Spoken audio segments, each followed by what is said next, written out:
गरीब बहू का जादुई घास का एसी। एक छोटे से गांव में सरिता अपनी बहू और अपने गरीब परिवार के साथ रह रही थी। बेटा, आज हमें ये रात को सारा काम खत्म करना होगा, कल ये सारा ऑर्डर का सामान जाएगा।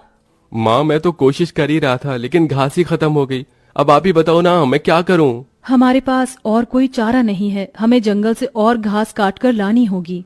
इस समय जंगल में जाने का फायदा नहीं है, कभी भी कुछ भी हो सकता है। जंगली जानवर रात के समय ही बाहर निकलते हैं। अजय बिल्कुल सही कह रहा है बहू।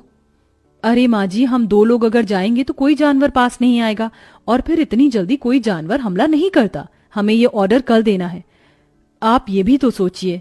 लेकिन बहू।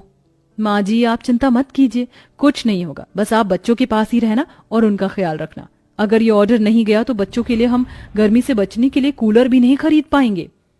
सरिता की बहू भाविका और उसका बेटा, वो तीनों घास से पंखे कूलर बनाने का काम किया करते थे, इसलिए उन्हें घास की जरूरत पड़ती थी। वह आधी रात के समय जंगल में जाते हैं।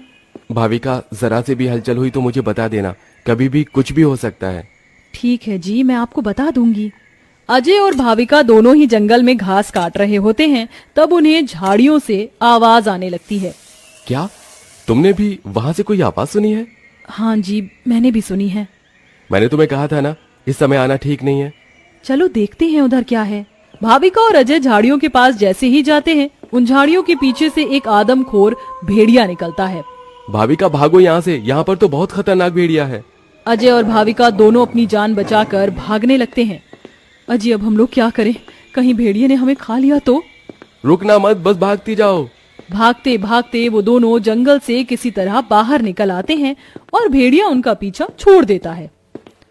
जान बची तो लाखों पाए, लौट के बुद्धू घर को आए। रास्ते में चलते हुए आधी रात के समय उन्हें गांव के एक कूड़े के ढेर के पास एसी पड़ा हुआ नजर आता है। अरे देखो जी, यहाँ पर एसी पड़ा है। अरे पता नहीं किसका होगा, चलो यहाँ से चलते हैं। मुझे लगता है किसी ने ऐसे ही डाल दिया होगा। मैं तो कहती हूँ इसे लेकर चलते हैं। भाविका अजय को एसी ले जाने के लिए मना लेती है, जिसके बाद वो दोनों उस एसी को घर ले आते हैं। तुम दोनों तो घास लेने गए थे, ये क्या लेकर आ गए हो? ये हमें रास्ते में पड़ा मिला। जब हम कूलर पंखे बना लेते हैं तो एसी भी बना सकते हैं। इस खराब एसी को छोड़ो और ये बताओ, क्या तुम घास लेकर आई हो? सरिता के ये बोलने के बाद जंगल की दुर्घटना के बारे में दोनों बताते हैं, जिसे सुनकर सरिता हैरान रह जाती है। अच्छा, इसका मतलब बहुत बड़ी मुसीबत से बचकर आए हो तुम दोनों, और साथ में ये कचरा उठाकर ले आए। वह तीनों बहुत ज्यादा परेशान हो जाते हैं। कल का ऑर्डर पूरा करने के बाद उन्हें कुछ पैसे मिल जाते, लेकिन घास न होने की वजह से उनका ऑर्डर पूरा नहीं हो पाता और वह ऑर्डर कैंसिल हो जाता है।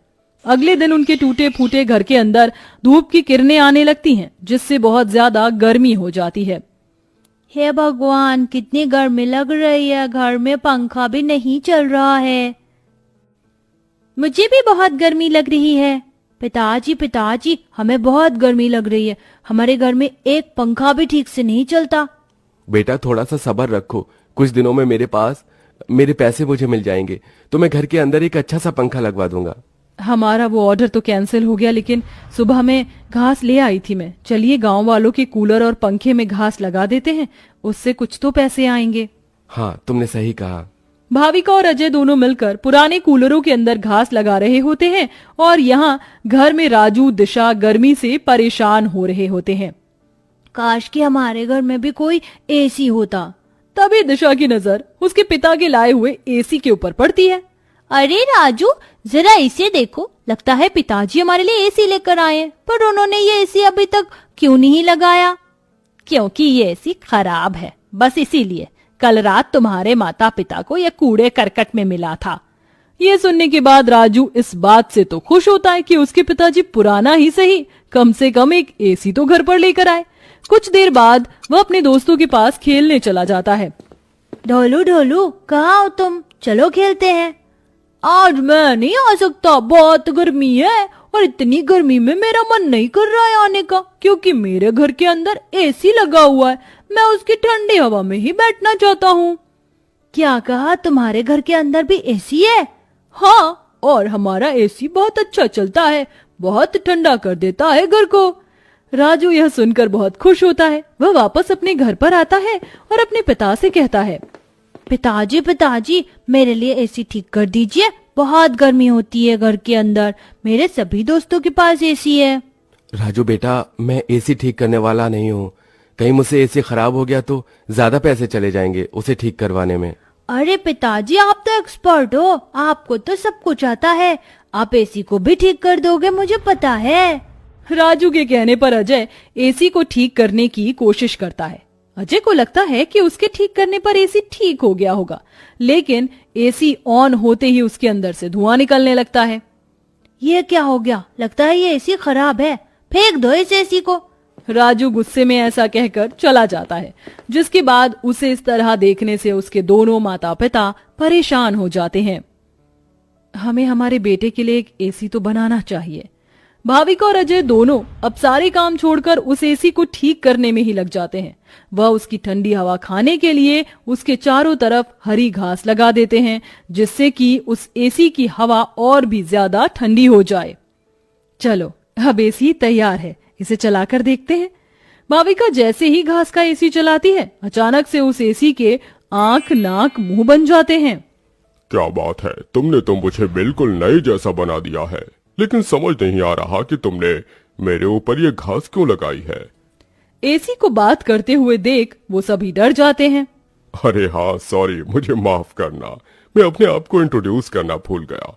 मैं एक जादुई एसी हूँ, मेरे पास परी लोक की शक्तियां हैं, मैं गरीबों की मदद करता हूँ और तुम्हें मेरी बहुत ज्यादा जरूरत थी, लेकिन मैं खराब होने की वजह से अपनी शक्तियां इस्तेमाल नहीं कर सकता था। तुमने मुझे ठीक कर दिया, उसके लिए तुम्हारा बहुत बहुत शुक्रिया। माँ पिताजी देखो ये एसी तो बात भी करता है। हाँ तुमने बिल्कुल सही कहा, ये तो कोई जादुई एसी है। तुमने बिल्कुल सही कहा, मैं हूँ एक जादुई एसी, बल्कि अब मैं हूँ एक घास का जादुई एसी और मुझे तुमने बनाया है। ये घास का जादुई एसी चलता भी है या फिर बस बातें ही करता है? तभी जादुई एसी के अंदर से ठंडी ठंडी हवाओं के साथ घास के बने हुए एसी निकलने लगते हैं। अरे वाह, इसकी ठंडी हवाओं के साथ इसके अंदर से तो घास के बने एसी भी निकल रहे हैं। यही तो मेरा जादुई कमाल है, मेरी ठंडी हवाओं के साथ तुम्हें घास का एसी भी मिलेंगे। ये तो सोने पर सुहागा हो गया। ऐसा जादुई एसी मैंने कभी नहीं देखा। अब उनके पास इतने सारे घास के एसी हो गए थे जिन्हें वह देखकर सोच में पड़ जाते हैं। आजकल बाजार में एसी बहुत महंगा मिलता है, हम घास के बने हुए सस्ते एसी बेचकर पैसे कमा सकते हैं। सही कहा माँ आपने, पर क्या लोग घास के बने एसी खरीदना चाहेंगे? सरिता यह सुनकर थोड़ी देर चुप हो जाती है। हमें पहले एसी बेचकर देखना चाहिए। इस तरह भाविका और अजय दोनों मिलकर बाजार में घास के बने एसी बेचने के लिए चले जाते हैं, जहां घास के बने एसी देखकर सभी लोग हैरान रह जाते हैं। एसी तो बहुत देखे, लेकिन ऐसा एसी नहीं देखा, ये तो बहुत अलग है। घास से बने एसी मैं भी खरीदना चाहूंगी। कितने का है एक? ज्यादा नहीं, मात्र 1000 रुपए का है। आजकल एसी 30-40 हजार तक मिलते और तुम इतने सस्ते में बिल्कुल कौड़ियों के भाव बेच रहे हो। चलो मुझे एक दे दो। कमोलिका के खरीदने के बाद वहां और भी लोग उन दोनों से एसी खरीदते हैं। इसी के चलते उनकी अच्छी खासी बिक्री हो जाती है और सारे एसी बिक जाते हैं। आज का ये आखिरी एसी बचा है, इसे मैं अपने घर में लगाऊंगा। अजय घास का एक एसी अपने घर में भी लगा देता है और घास के जादुई एसी का इस्तेमाल वो बस तभी करता है जब उसे एसी बेचने के लिए पैसे चाहिए होते हैं। जादुई घास के एसी, अपनी ठंडी ठंडी हवाएं दो, जिससे मुझे तुम्हारे जादुई घास के एसी मिले। अजय के इतना बोलते ही जादुई घास के एसी के अंदर से ठंडी ठंडी हवाओं के साथ घास के बने एसी निकल आते हैं। इस तरह धीरे धीरे अजय अपना घास के बने एसी का बहुत बड़ा बिजनेस खोल लेता है और धीरे धीरे उसकी सारी परेशानियां खत्म हो जाती हैं। अब वह गरीब परिवार खुशी खुशी रहने लगता है।